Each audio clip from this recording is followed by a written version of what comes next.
ఎలా మర్చిపోయినా నాకే అర్థం కాలేదు. ఈ బిర్యానీలో ఒకటి వేయడం మర్చిపోయాను. ఏంటో వీడియో చేసి మీరే కామెంట్ సెక్షన్లో కామెంట్ చేయండి. అసలు బిర్యానీ ఇష్టం లేకుండా ఎవరుంటారు చెప్పండి? నాలాంటి వాళ్ళ కోసం అయితే అసలు చెప్పక్కర్లేదు. బిర్యానీ అంటే పడి చచ్చిపోతాను అనుకో. మా ఇంట్లో కొంచెం అంటే కొంచెం బాస్మతి రైస్ ఉంది. సో చూసాం కదా, ఇంకేముంది, ఎలా అయినా బిర్యానీ చేసేయాలని ఫిక్స్ అయిపోయాను. ఇది ఇప్పుడు వీడియో అనుకోకండి, చాలా రోజులు అవుతుంది వీడియో తీసి. లక్కీగా ఆ రోజుల్లో సండేనే వచ్చింది. సో మా డాడీ అయితే అప్పటికి చికెన్ తెచ్చారు. ఆ చికెన్లో నుంచి కొంచెం చికెన్ సైడ్ చేసి నేనైతే చికెన్ బిర్యానీ చేస్తున్నాను. మా ఇంట్లో ఏం మసాలాలు ఉన్నాయి, ఏం పౌడర్స్ ఉన్నాయి కూడా నాకు తెలీదు, కానీ స్టార్ట్ చేసేసాను. సో ఉన్న పౌడర్స్ అన్నీ వేసాను. అలా అని సాంబార్ పౌడర్ అలాంటివి వేయలేదులేండి, బిర్యానీలోకి వేయవలసినవి మాత్రమే వేసాను.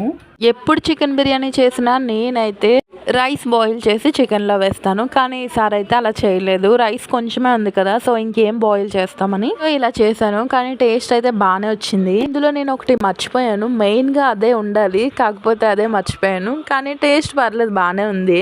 ఇంతకీ నేనేం మర్చిపోయినా మీరు గెస్ చేసినట్టయితే కామెంట్ సెక్షన్లో కామెంట్ చేయండి. నా బిర్యానీ అయితే చాలా బాగుంది. ఇప్పుడు వాయిస్ ఓవర్ ఇస్తున్నప్పుడు కూడా చూస్తుంటే నోరు